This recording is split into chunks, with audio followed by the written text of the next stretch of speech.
Live streaming is on. And we are live. There we are. All right. Welcome, everybody, to Pirate 101, the PA Pirate Party, and other guests tonight.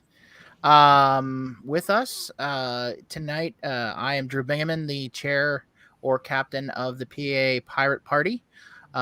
Joining me is my good friend John Marchelinski. John, you want to give yourself an intro? Sure. Well, first, thank you for having me. It's very appreciated. A paralegal for several years now. I've studied the Supreme Court probably since I was old enough to be able to study the Supreme Court. My first started studying it when Justice Ginsburg was appointed to the court way back when. So I'm pretty much here to talk about some of the craziness that we've seen in the last couple of days and maybe shed a light on where we're going. All right. Thank you. And the other Johnny. Yes. Hello. Johnny, I'll have it over to you to introduce yourself. Hi, I'm John Robinson. I am the secretary of the Pirate Party of Pennsylvania. And I am here to talk about how we can fix the Supreme Court, because that's an easy thing to do. That certainly doesn't require millions of people acting together over years of time. It's something we can all hammer out here in about an hour. I'm here for it. Awesome. And last but not least, AJ. Hey, first of all, sorry, my camera won't be on tonight because I've just decided to take a nice walk, but my name is Anthony J. I am the chair of the Pirate National Committee. However, the more radical pirates like to call me Captain because it's our cute little name, and Pennsylvania is full of the more radical pirates, so I guess I'm Captain tonight. Okay.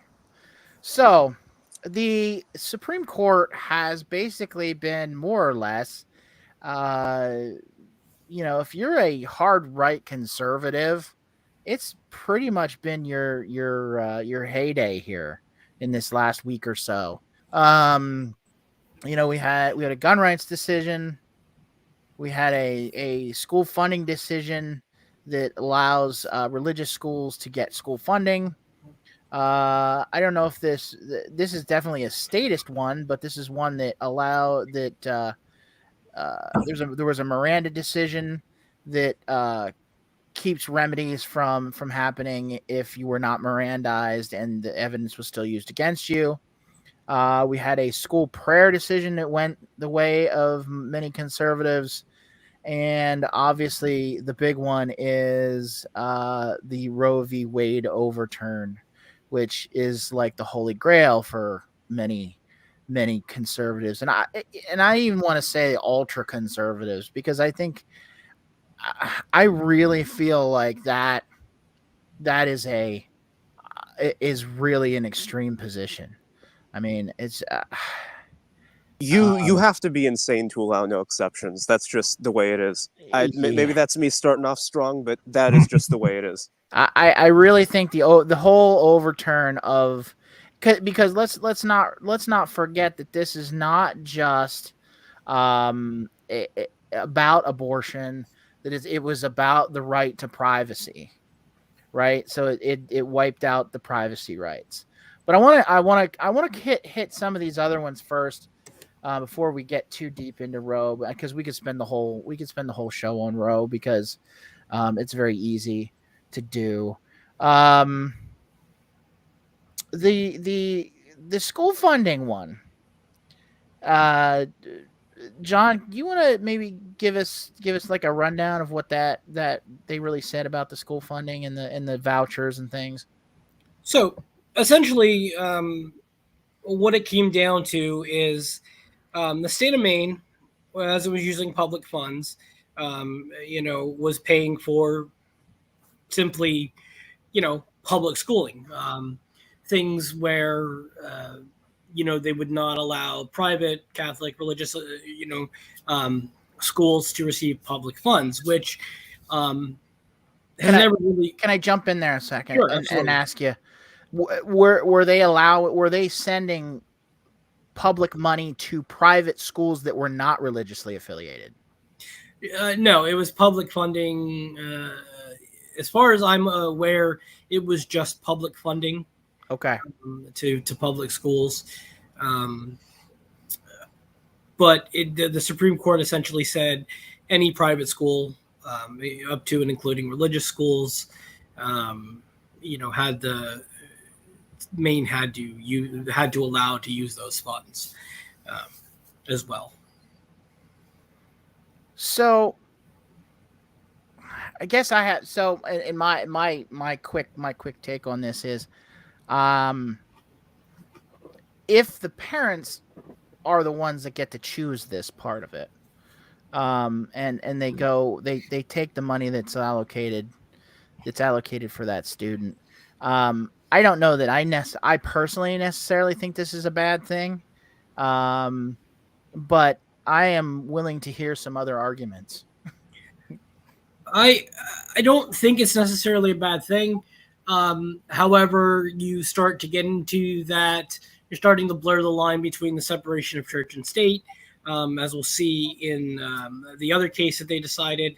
There has always been a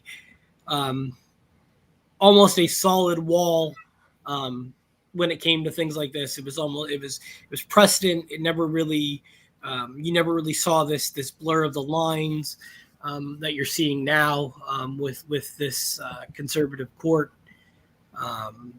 School choice is a good thing. If you can give your child an opportunity to learn in a better environment and so on and so forth, that's obviously a good thing. However, I think a lot of people are concerned, like I said, about that line between the separation of church and state, wall, whatever you want to call it, has been blurred or has been starting to be torn apart brick by brick.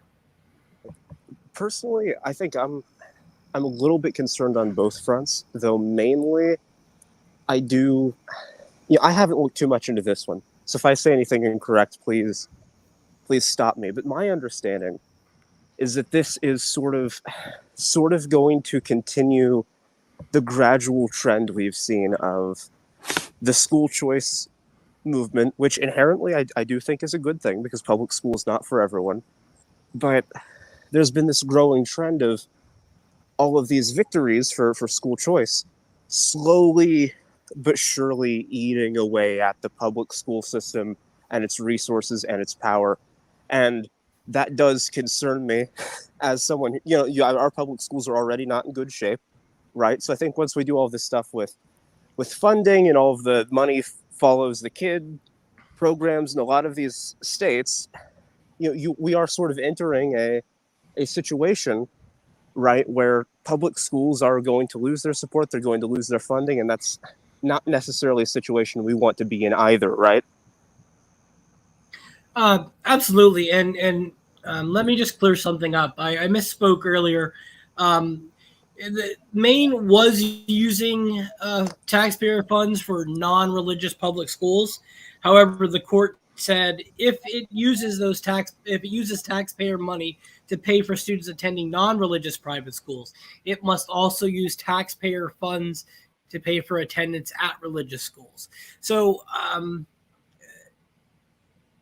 it seems to me that if Maine, there might not have been an issue if Maine wasn't using public funds for non-religious private schools as well. So the court pretty much says that if you're going to use it for private non-religious schools, you have to allow it to be used for religious schools.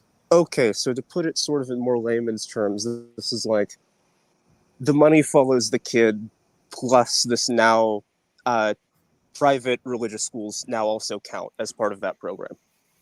Yes. Okay. Johnny, you have a hot take on this one? Not really a hot take, but that seems fairly. I mean, I can certainly see why they rule that way, saying that you can use it for a secular private school, but not for a Catholic private school, or not for a Jewish private school, or not even for a Satanist private school. That would be an odd ruling. Mm-hmm. I don't know why anyone would rule that way. So that certainly seems logical. And I don't find it particularly offensive. I don't find it particularly. I don't think it is weakening the barrier between church and state any more than, I don't know, letting you buy food you need for a religious service with an EBT card.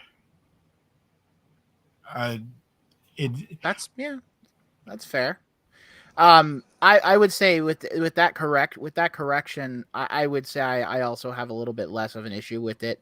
I think I am all for school choice, and I am also for there being a marketplace of ideas for innovation in school. And I think if a state is going to have a program that funds things with taxpayer money, I think it should be as at least discriminatory as possible, no matter, because again, I think if your if the parents want to send a kid to religious school, and that's where they want to send their kids, and there is a program that will send part or all of the tuition for those schools, I don't think that's a bad thing. I personally would not send my child to a religious school, but that's just my opinion. I would probably send my kid to an alternative to the public school. But that's the thing about personal choice. So kind of going with that was the coach that was it was Kennedy, right? John, that was correct. It was Joe Kennedy. Okay.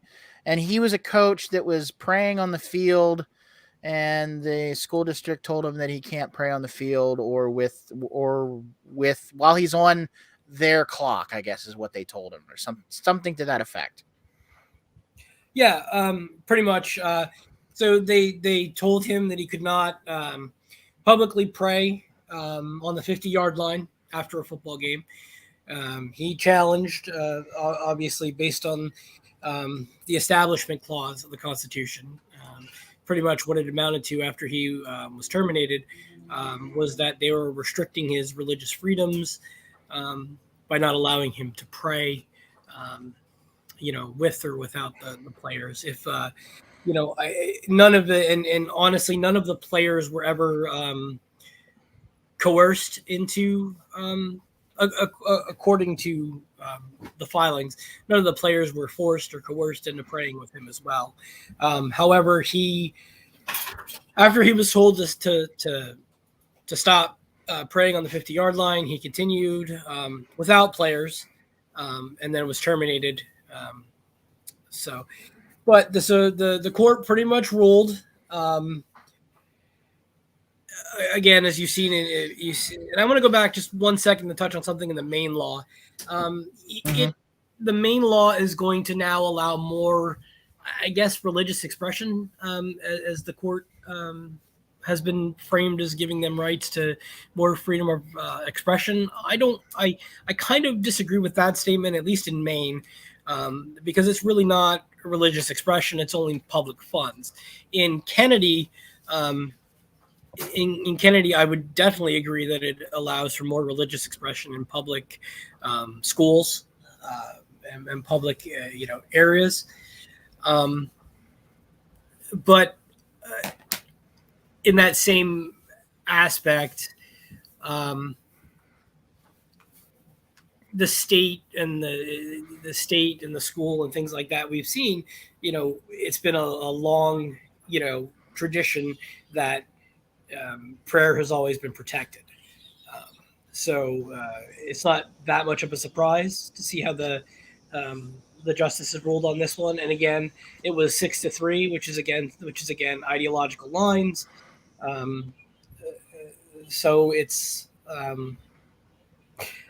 Congress can't, and states can't, and certain things can't make rules saying you can't pray as long as you're not forcing people. This is an interesting one, and I'm sure there are actual legal terms for this, but it definitely feels like it goes back to the idea of, is the separation of church and state and freedom of religion, about sort of the government and our, uh, you know, civil society remaining completely secular and not having anything to do with it? Or is it about the ability for everyone to, put their beliefs out there, on public property if they want, right? I think those are two different ways of looking at what it means to have a separation of a church and state, right? Like, is it no one's Absolutely. allowed to pray on the football field, or is it everyone's allowed to pray on the football field? Because if it's the Exactly. latter, and it seems like it's the latter, well, I mean, shoot, I'll start planning the blood sacrifice. Exactly. The temple of Satan is a thing. This is the kind of thing they were made for. Yeah. This is the kind of thing people who worship Ishtar was made for. There are an entire raft of deities and traditions and beliefs that are available to make an absolute spectacle of this rule. And the Supreme Court has given, at least theoretically, free reign for that to happen. Now, how to actually finagle that is going to take some doing, but we have a lot of very dedicated and very creative people in this country, and they're going to try to find a way of doing it. And the Church of Satan has a history of actually trying to make a mockery of these sort of things. No. We need to be specific here. It's not the Church of Satan. Church of Satan. It's not the Church of Satan. No. A Satanic Temple? Satanic Temple, yeah. Okay. Different organization. Two different organizations, right? Yes. Very important Sorry about difference that. to my understanding.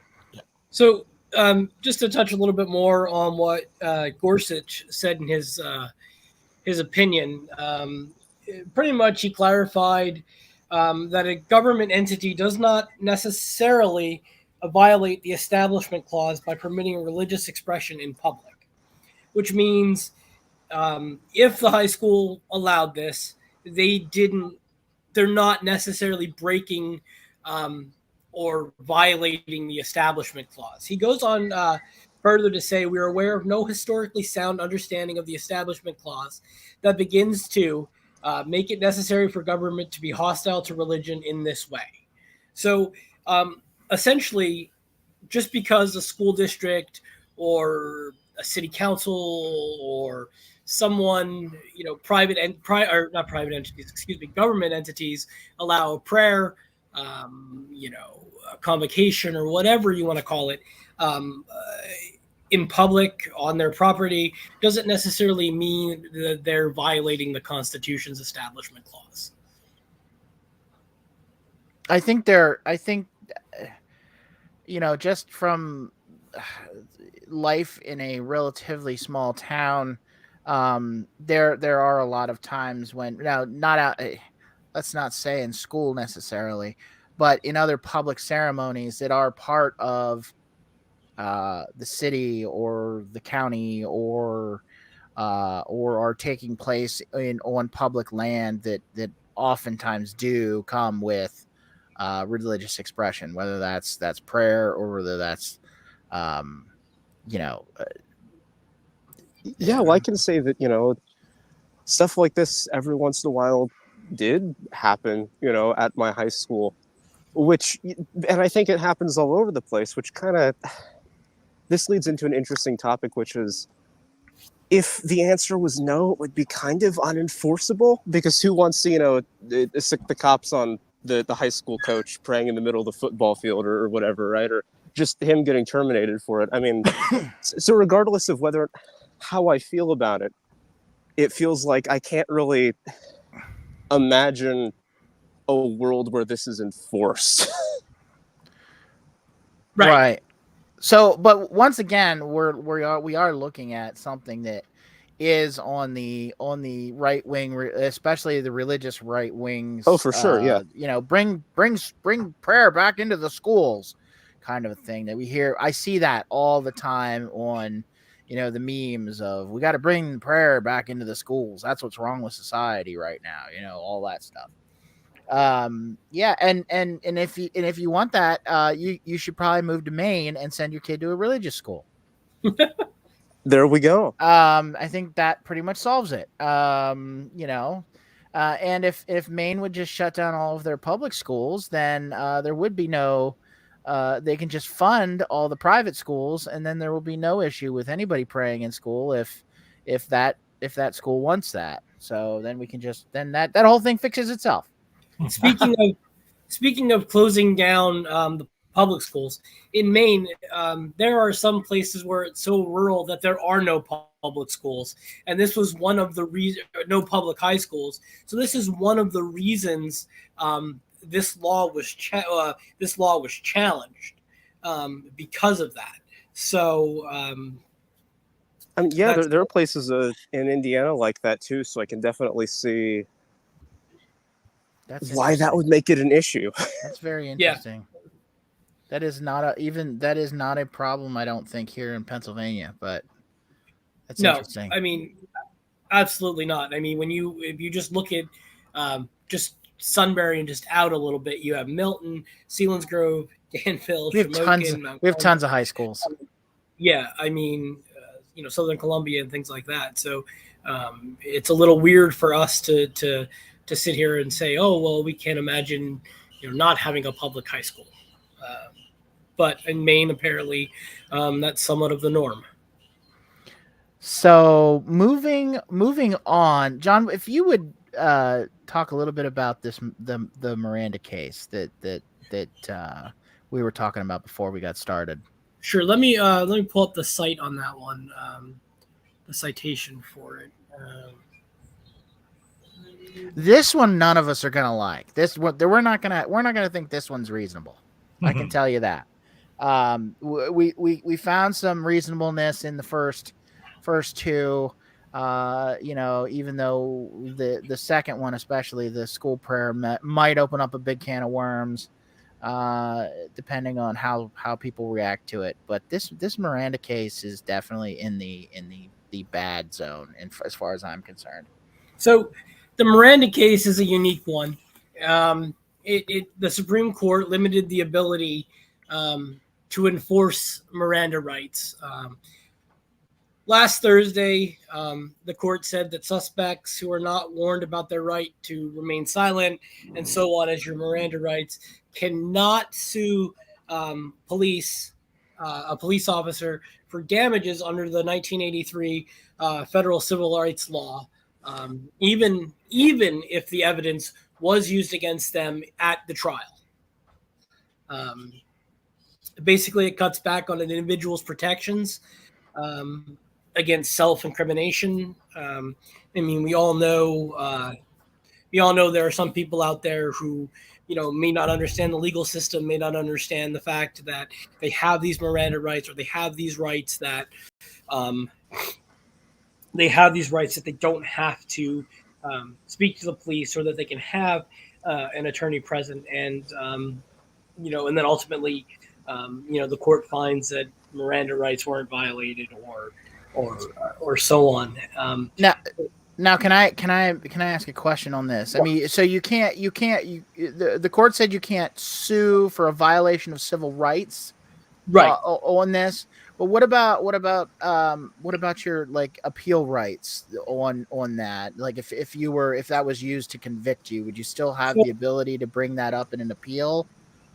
So in the majority opinion, the court clarified that Miranda protects a constitutional right. The warning itself is not a right that could trigger the ability to bring a civil lawsuit.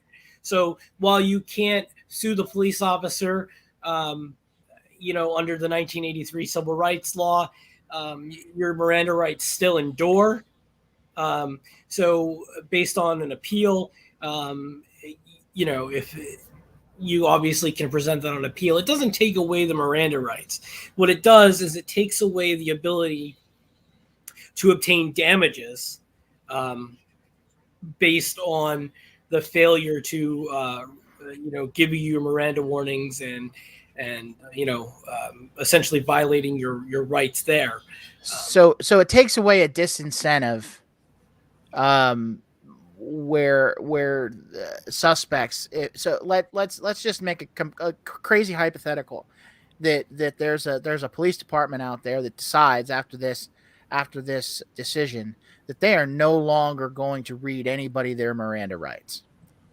And let's just say they start getting away with it, and they still get a lot of convictions or even more convictions due to the fact that these poor dumb schmucks don't know their Miranda rights or their other constitutional rights. It takes away so there's no disincentive to say, oh, we're going to get sued and we're going to have to pay out a big civil payout. That is, we just this it's just that on appeal this might get overturned or this evidence might not be held up in court. It's not a disincentive, which, if you could sue for civil rights violations in the past, that would be a disincentive to a department, because they don't want to be paying out large sums of money, and that's usually based on an insurance company that then you'll have to pay more after you have a bunch of civil cases that come against you. So I just think this is another one that this one is clearly in the bad category. This one to me is almost as bonkers as Dobbs. I think it's pretty bonkers, but I don't think it's quite as bonkers as Dobbs. Nothing's really up there, but Dobbs is a pretty high bar. But Dobbs is a very high bar. Anybody else have anything on this one? I just think it. I mean, I'm sure we're all in agreement that this is a not a good direction. Type of a case. Yeah, I would absolutely say that this is not the right direction that we want to head in for this. It doesn't. The ruling doesn't necessarily impact the fact that fruit of the poisonous tree evidence will not be excluded. You can still, the judge can still exclude that.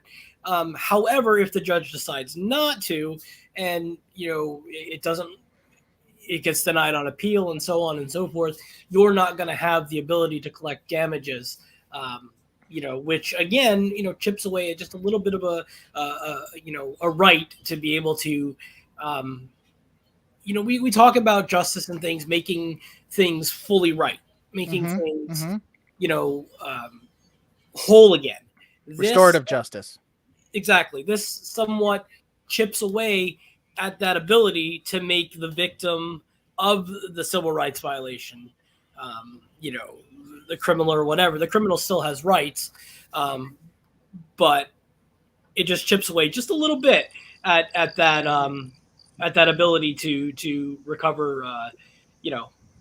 Well, I think there are real damages there, like especially if somebody's incarcerated for a significant amount of time,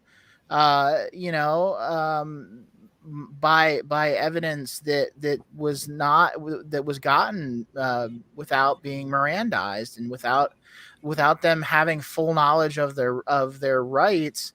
I understand there's a lot of just tell us what went. You just tell us what you did, and we'll go easy on you kind of bullshit that a lot of prosecutors like to use just so they. But they still have to let them know their rights before they do that, though. They do, and they actually should. That's the thing. Like, I don't understand what the rationale could possibly be behind creating situations where less people will know less of their rights. Well, and again, like I said, there's real damages there. Somebody being incarcerated because they, even if it's just on bail, then they don't have bail, and they don't have the ability to get out on bail. Those people being incarcerated for that amount of time because they got evidence from not being Mirandized that normally would be thrown out. I think. Well, think about all the times that they force confessions out of young kids just because they had a hunch. I mean, they're not going to know their rights. So this makes situations like that a lot worse. Yeah, it does. It does. I think this is again. I don't think any of us think this is a good thing. And I think this is definitely eroding. I think this one is definitely a very statist. Was John Roberts on this one?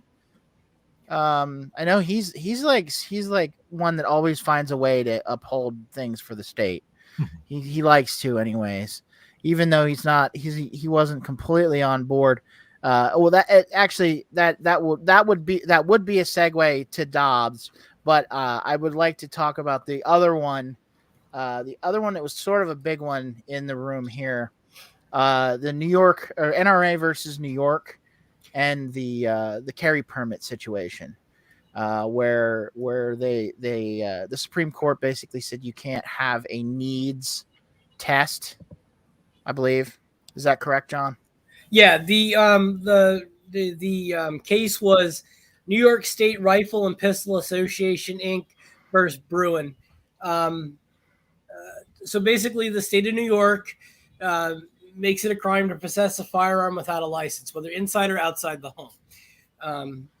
The Supreme Court pretty much reversed the lower court decision. It's upholding the New York 108-year-old law limiting who can obtain a license because of needing. So you would have to, if I'm not mistaken here, you would need to demonstrate a special need for self-defense to carry a gun for self-defense outside of the home.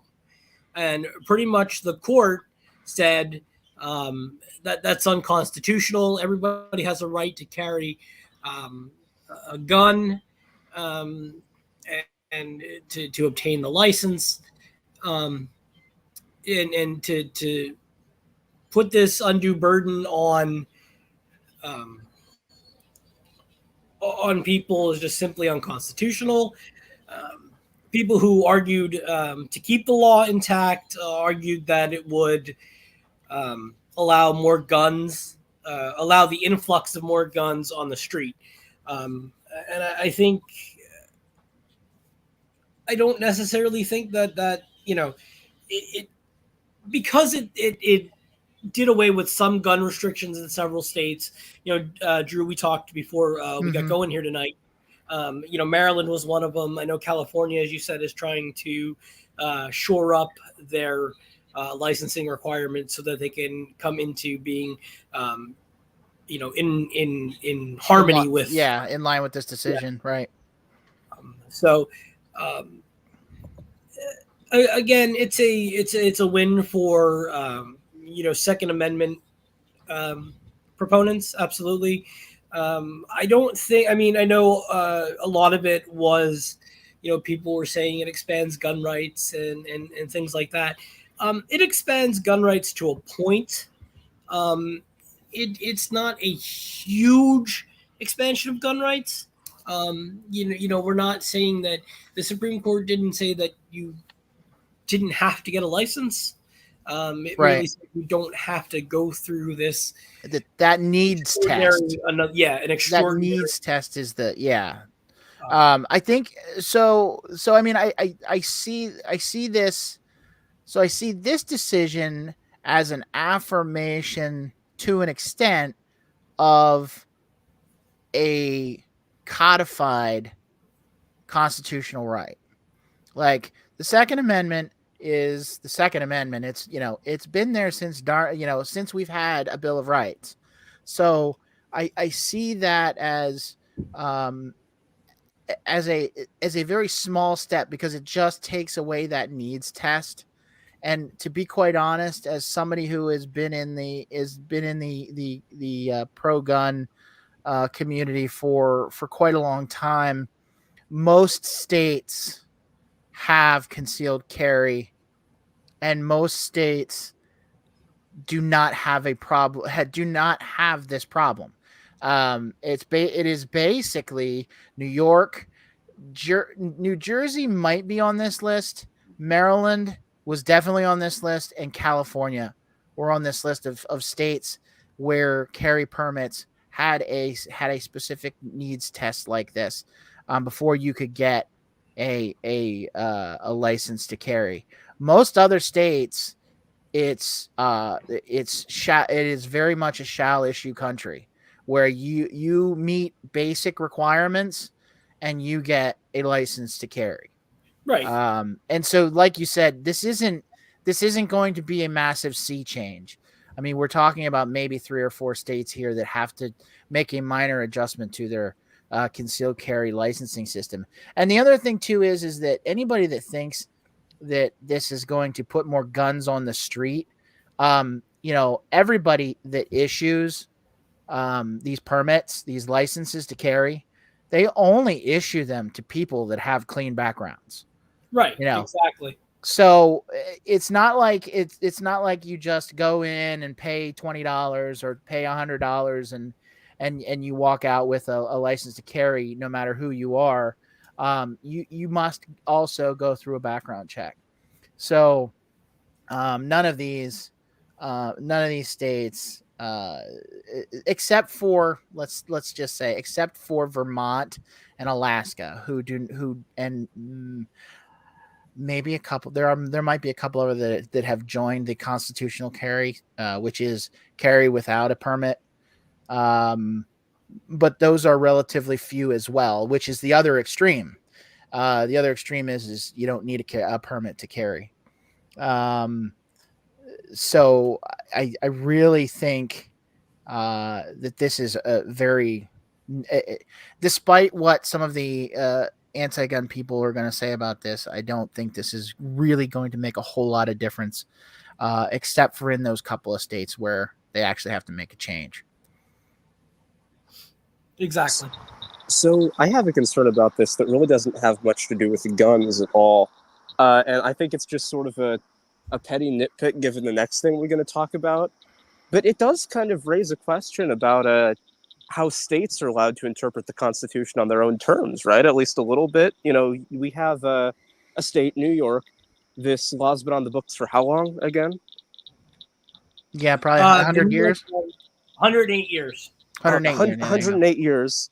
I believe I saw something, I think it was today, that, there's polling data that shows the majority of New Yorkers support this. So I guess that raises the question of whether or not any of us agree with it or disagree with it. And given the next thing we're about to talk about, I do think it opens a question up about, how much interpretation our state of the Constitution, our state government's allowed to do on their own, and should we expect SCOTUS to have some sort of idea of how consistent they want to be with that and what that consistency looks like?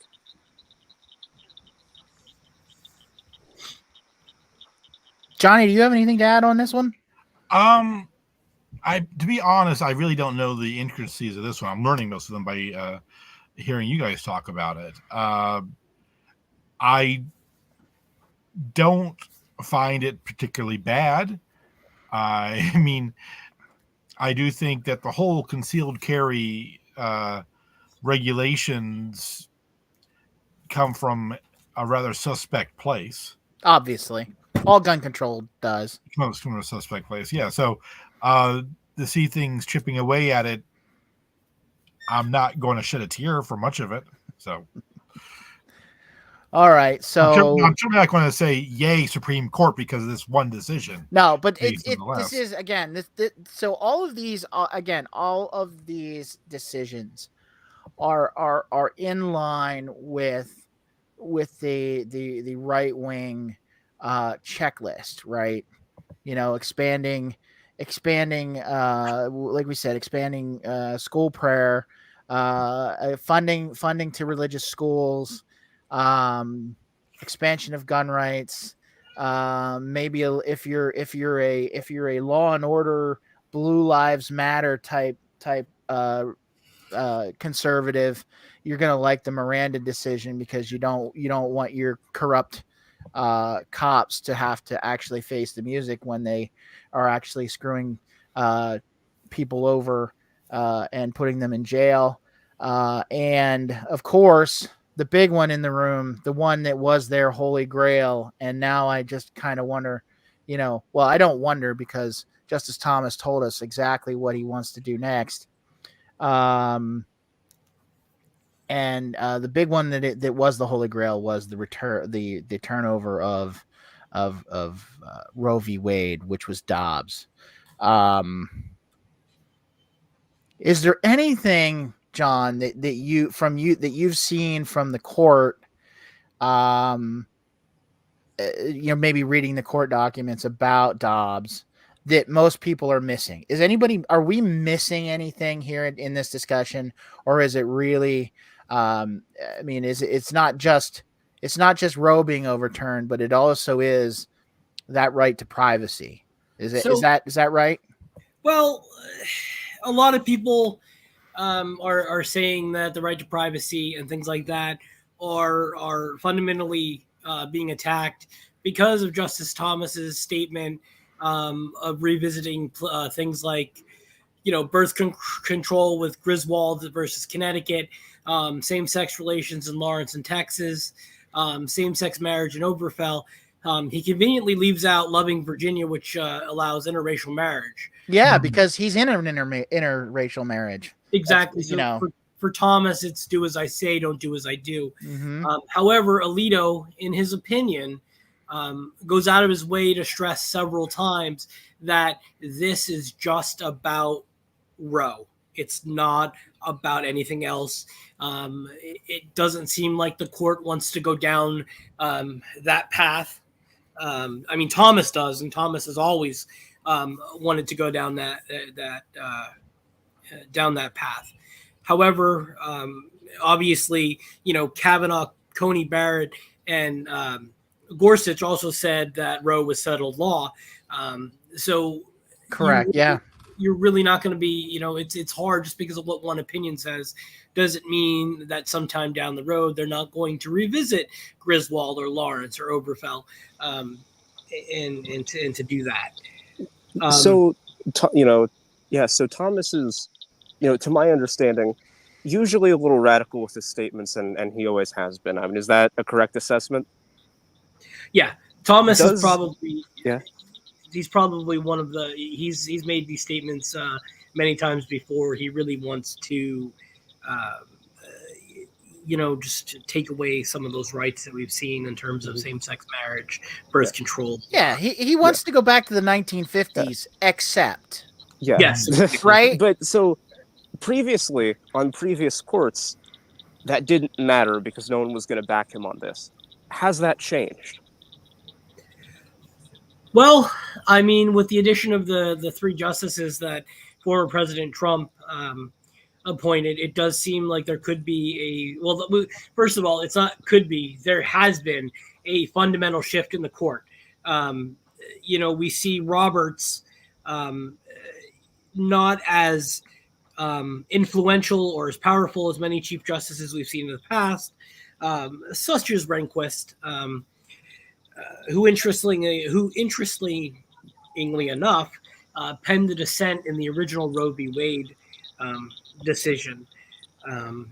There does seem to be, three more justices that could attach themselves with Thomas, and then all it would take is just one other vote to necessarily bring it into a 5-4 decision for things like that. And and in Dobbs we've seen that precedent the court no longer seems to be bound by its own precedent. Interestingly enough, when they talk about privacy and things like that, they said that it has to be, they looked for something that was deep in history and rooted in our culture. And that's how they decided that abortion, the right to privacy, specifically regarding abortion, wasn't in the Constitution. They're arguing the basic that, the unenumerated rights that the Constitution allows to be given, the ones that aren't specifically spelled out, it just doesn't exist. Which, again, goes to his statements in terms of Griswold, Lawrence, and Oberfell. Let's talk about the basis or lack thereof of abortion in American law and society. Because he has, I think one of the worst things about the decision was it Lane? Is that the justice they reached, the witch burner? I believe so. Although I got to be honest with you, I don't think I was expecting a question about the witch burning judge Sorry, tonight. but I mean, he had to go back to a witch burning judge in England to give some legal authority to this. I read some interesting articles recently about how prevalent and accepted abortion was in 18th century America. Mm-hmm. It wasn't illegal. It was a skilled procedure done by midwives, and it was seen as a positive good in society, as reflected by stories in newspapers and stuff like that, because it helped prevent what was called monstrous births. Because there was a medieval idea that sometimes the devil sent evil to the world through babies, and you had to cut it off at the source, as it were, through abortion. So what you're telling me is that the complete ultra religious lunacy just changes opinions whenever it's convenient? Yes. I don't think I have a yep loud enough and with enough resonance to answer that, but yeah. Yeah.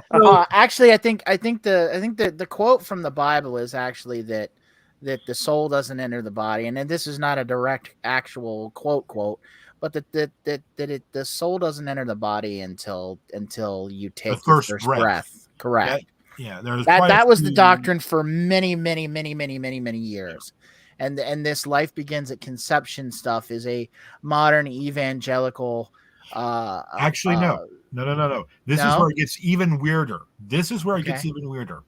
If you go back to early and mid 20th century, a lot of Protestant sources were pro-choice because they were anti-Catholic. The Catholics were the ones where life begins at conception, and they were so anti-Catholic they were pro-choice just to piss off the Catholics. And this didn't change. I've heard this story. This didn't change until interracial marriage and segregation and civil rights happened, and we caught up with the rest of the world, and then the evangelical movement needed something else to get behind. This is well documented. Yep. Yeah, and it was so that the other part of this is that even in the 1950s, going back to say the 1950s, abortion services were available to your rich white young girls, if say the mother or father took them to their family doctor and had them take care of the problem, and it was always kept hush hush, obviously, and that goes back to your right to privacy, and you don't want the whole world to know that you necessarily had an abortion, because especially back then it was a shameful thing. It wasn't illegal, and so it goes back to this is talking about, this is privilege. This is an issue of white. This was white privilege before it became outlawed, and then was fought for in the Supreme Court. And then the 50 years since, when the religious right has had its days, and the resurgence of that I really just cannot follow how that the religious right can get behind Donald Trump. So in touching in touching on some more of the abortion issue and things like that, as I think it was John had said before, about midwives performing this operation, and some of the sources that I've read claim that doctors got behind banning abortion because they felt that the midwives were cutting into their business and things along those lines. In terms of the right to privacy, many people will argue that when the original Roe versus Wade case was argued, it should not have been argued on a right to privacy. It should have been argued on and under the Equal Protection Clause of the Constitution. Because while the right to privacy may not be specific in the Constitution, the right to equal protection is.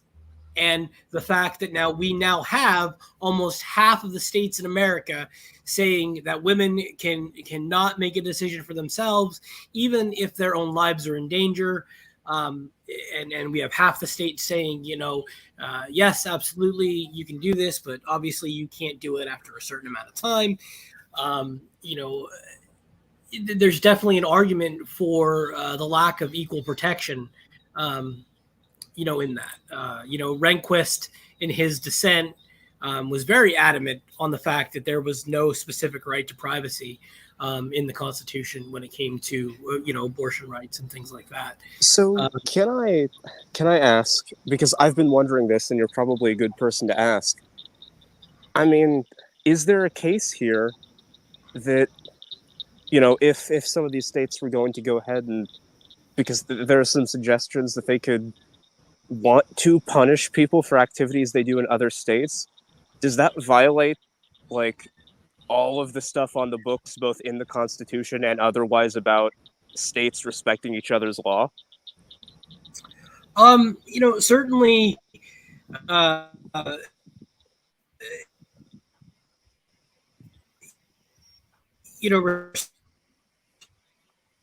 You're breaking up there a bit, John. I don't know if you might be having trouble with your internet or something, but